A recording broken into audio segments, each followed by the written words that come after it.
Here at WhoisTSF, we've managed to secure a one-off interview with a secret footballer. Naturally, he didn't want us to learn of his identity, so he asked us to come as one person, pull up in a certain lay-by just off the M4, and to bring a blindfold.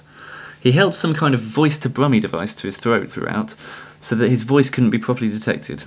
So, here for you is the only interview the secret footballer has done in person. Enjoy.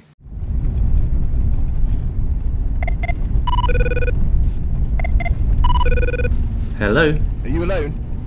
Yes. Have you got the blindfold? Yep. Put the blindfold on. Okay, it's on.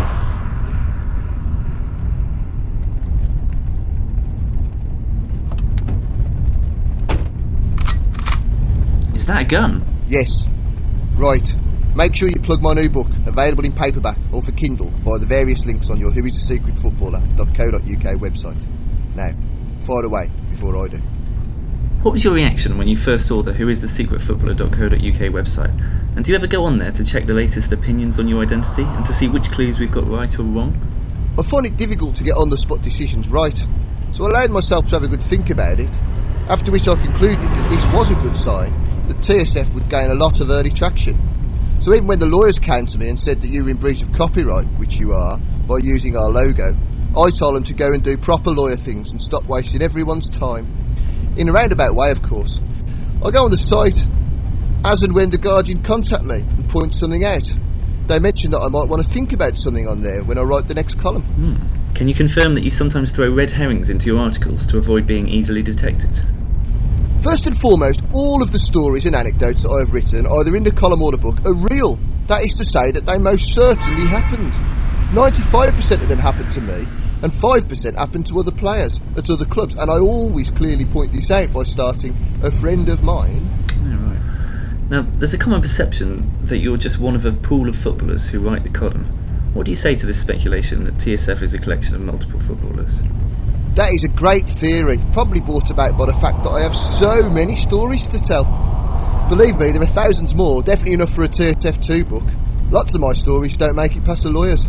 One of these stories was in the book and carried on from where the South Korea anecdote left off. The Guardian's lawyers wouldn't okay it on the grounds that it named a nightclub, a violent gang and 2 American students that had been raped. I was the player that had been left to deal with the fallout in this nightclub. I may publish it as a column on thesecretfootballer.com. Is this the same lay-by that your old man used to get his brown bags from Milan Mandaric? I'm not Jamie Redknapp. Oh, okay. Well, what was your reaction to Harry Redknapp's sacking?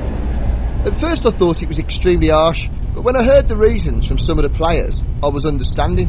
Sir Alex Ferguson or Mancini would never have made a mistake like the one Harry did at Aston Villa. It all but cost Spurs a Champions League place. Not to have your finger on the results of other games is slack at best. Who were your footballing idols growing up?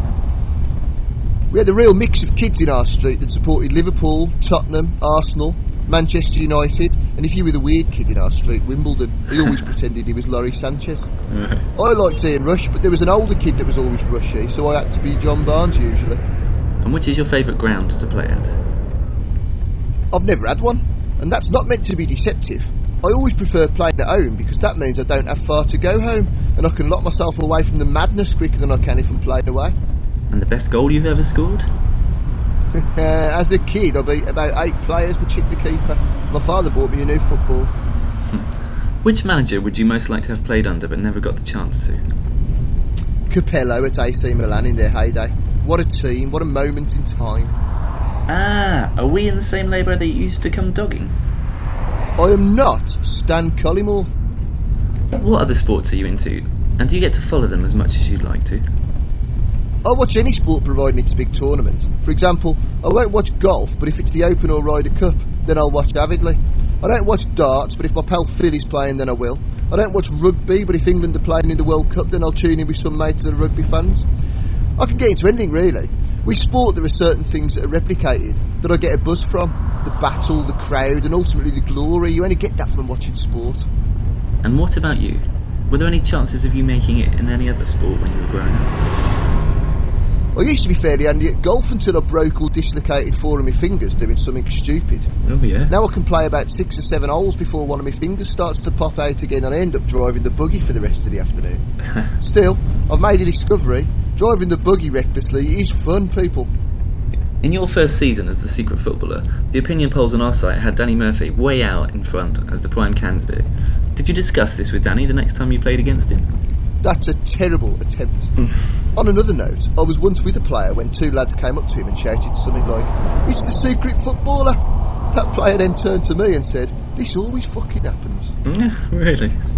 With your new book, I Am the Secret Footballer, Lifting the Lid on the Beautiful Game, available via WhoisTSF.co.uk, are you looking to make up the holy trinity of seminal football writers, following up from Left Foot Forward by Gary Nelson and Eamon Dunphy's Only a Game?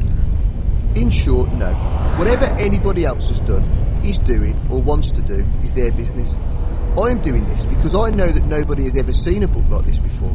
I know that I have never read a book like it before, and I've read most of them. Okay, well, how do you perceive the differences between football from when Nelson wrote Left Foot Forward and football now? Football has changed enormously since the Premier League began, whether that is players' behaviour, money, club ownership, agents, or, importantly, the way the game is played.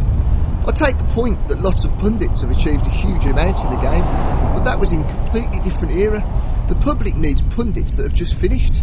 A very obvious example of that was Gary Neville, who came in, and in a few weeks had completely opened up the way people look at the game. He didn't sit there saying stupid things that aren't funny, and he didn't stand there thinking, "Oh, I better not say that because I might lose this job." He's Gary Neville, just retired, worth a fortune, and didn't need the job, and had won everything. He was perfect for the viewer. Right. Now, you've made your battle with depression public knowledge, and have recently said that you wouldn't be releasing this book if you weren't well on the road to recovery. So, still on the topic of seminal works by national treasures, firstly, have you read Alan Partridge's Bouncing Back, and if so, did you take much inspiration from it? I got the audiobook of I, Partridge. I was listening to it thinking it must be a tough read without Coogan's voice accentuating the words and anecdotes. I love Partridge. Some friends told me that the movie's been signed off ready for filming. I look forward to it. So far as taking inspiration is concerned, are you serious? Of course not. Now, sell it to us. Why should we read your book? I'm told that the book will enter the Sunday Times paperback bestseller charts at number 2.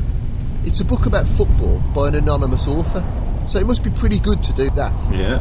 I know that you won't have read anything like it before. You're known to be critical of media coverage in terms of their understanding and portrayal of tactics. Can you provide us with an alternative snippet of journalistic analysis as you'd like it to be delivered? Let's not blanket the whole of the media. The media is a huge industry, and many of the people that work within it are helping to put out some fantastic content. In fairness to many of them, some tactics are only obvious to us players because we do it for a living. It's all we've ever done, and it's second nature. The trick when it comes to tactics is to look at the mistakes made when goals are scored. 90% of the time, mistakes come from losing concentration and poor decision making. So each time a goal is scored, watch it back from the moment the attacking side took possession. My guess is that you will see 2 or 3 players that could or should have made better decisions.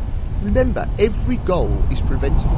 Right, well, so are you saying that at the height of football evolution, it'll just be 0-0s all round and matches won on passes completed or something? Well, as you've alluded to yourself, footballers are often perceived as champagne-swilling, happy-go-lucky numpties. Now the floor is yours to tell us just how many of you are actually cynical old bastards. There are definitely some players that fit that first mould, but I've also met many that have things to say for themselves outside of talking about tits and football. I'm not saying that I only ever want to talk about the writings of Nietzsche and the compositions of Schubert, because very often you need to engage in the everyday things that make the world go round. A reporter once asked Bob Dylan how many artists are also writing protest songs. Dylan said it's either 146 or 152. In other words, how the hell should I know? Right, and last of all, so many people on WhoisTheSecretFootballer.co.uk write comments convinced that you're a certain player. I mean, it's different players for different people, and obviously they can't all be right, so come on, tell us, which members of our community guessed right?